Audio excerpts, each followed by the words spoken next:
Un saludo cordial para todas y todos y una bienvenida a esta primera clase en donde vamos a analizar qué es el gobierno de la ciudad. Cuando hablamos de la ciudad nos referimos a muchas cosas. Un primer grupo de cosas a los que nos referimos tiene que ver con las plazas, con las calles, con los postes, con los servicios. Es esta dimensión material de la ciudad. Esta dimensión los romanos lo llamaban ya la urbis, es la ciudad como urbe. Pero una segunda dimensión absolutamente importante son las personas que habitan en esa ciudad. Son las familias, los hombres, las mujeres, los niños y las formas de relación y de convivencia que tienen estas personas. Esta segunda dimensión se conoce como civitas. Y una tercera dimensión que es muy importante tiene que ver con esta idea de la ciudad como una gran ágora, como el espacio en el cual discutimos. La ciudad como actor político, la ciudad como espacio de administración, es lo que se llama la polis.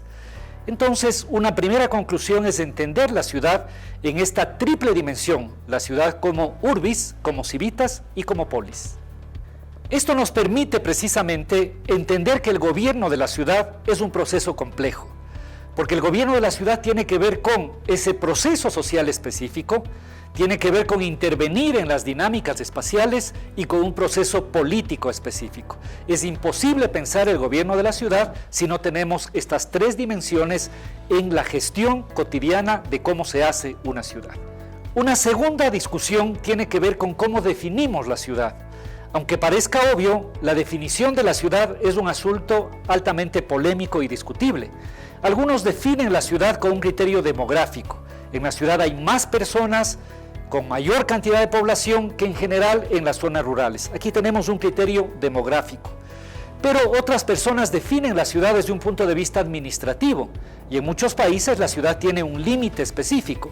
En el caso de nuestro país, el cantón tiene un componente urbano que está definido también administrativamente, entonces hay un criterio administrativo.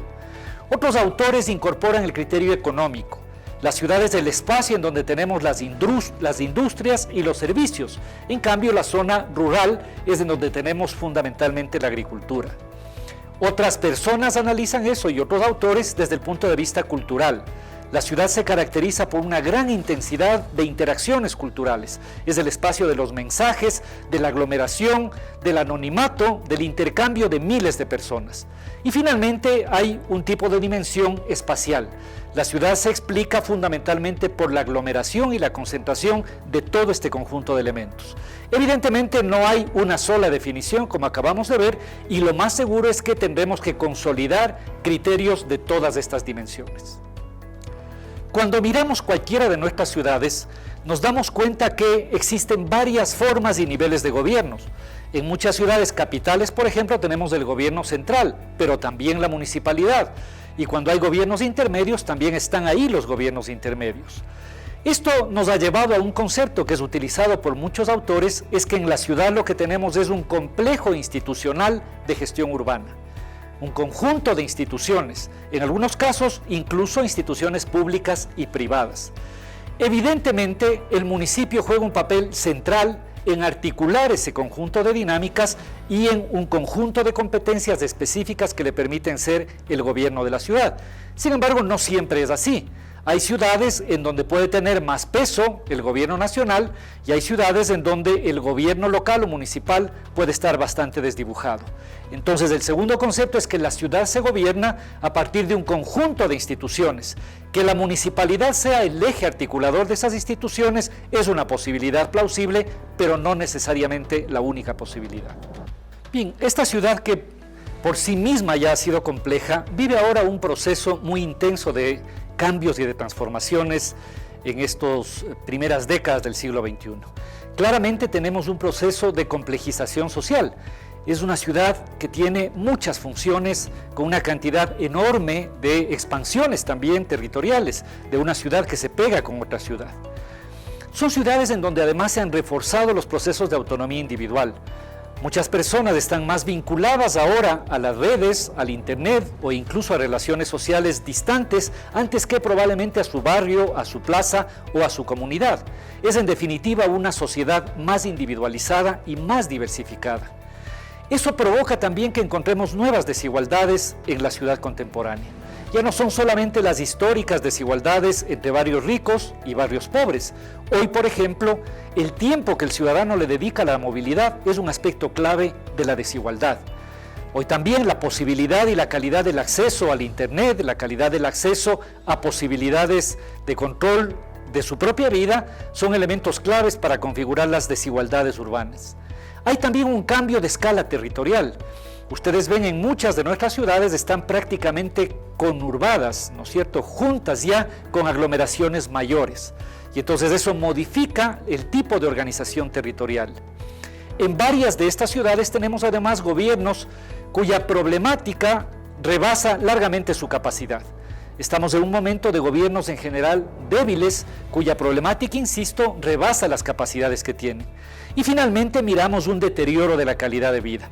Probablemente hemos avanzado mucho en servicios básicos como agua y alcantarillado, pero hoy el tiempo de la movilidad, la sensación de inseguridad, la complejidad de la vida cotidiana implican nuevos desafíos en el deterioro de la calidad de vida de las personas. En torno a esta problemática, lo que prácticamente todos los gobiernos de las ciudades discuten en este momento, podemos organizar como en 4 grandes campos que los iremos desarrollando en los cursos siguientes.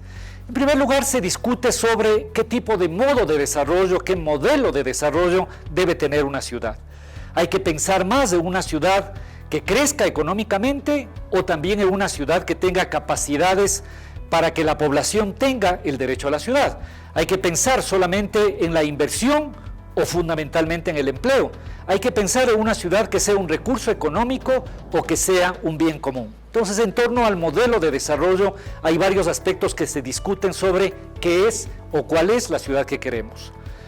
Otro gran campo, un segundo campo, tiene que ver con lo que podríamos llamar el modelo urbanístico o espacial.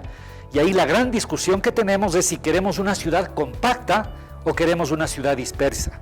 ¿Queremos una ciudad que se extienda en todos los suburbios o queremos una ciudad compacta? Evidentemente la implicación ambiental y climática de eso es decisiva. Una ciudad compacta es en general una ciudad más eficiente que una ciudad dispersa que gasta una cantidad enorme de recursos ambientales, pero también económicos. Un tercer tema tiene que ver con qué tipo de modelo de gestión y de gobierno tenemos en las ciudades. ¿Queremos un modelo más eficiente, más gerencial, o queremos incorporar también la participación de la población? ¿O cómo podemos combinar la calidad y la eficiencia con la participación? Y finalmente, un cuarto aspecto tiene que ver con el modelo social, cultural. Podemos tener una ciudad que sea fragmentada, una ciudad ajena, una ciudad con grandes divisiones sociales y culturales, o buscamos una ciudad de inclusión, una ciudad participativa que respete la vivencia y la convivencia y el derecho de todos. Estos 4 grandes aspectos del modelo de desarrollo, el modelo urbanístico espacial, el modelo de gestión y de gobierno y finalmente el modelo social y cultural son parte de los debates fundamentales del gobierno de la ciudad. Esta primera clase ha tenido como propósito, y ojalá que lo hemos logrado, establecer un marco general que permita que ustedes aborden estos conceptos fundamentales. La ciudad es un sistema complejo, la ciudad es un sistema que tiene una dimensión de infraestructura, una dimensión social y una dimensión política que puede ser definida por un conjunto de criterios que tiene una complejidad en su estructura institucional y que tiene grandes debates y desafíos en este momento. Esta es la conclusión de esta primera clase y les invito a acompañar con las lecturas y los recursos que tienen, así como en las sesiones sucesivas iremos desenvolviendo estos temas.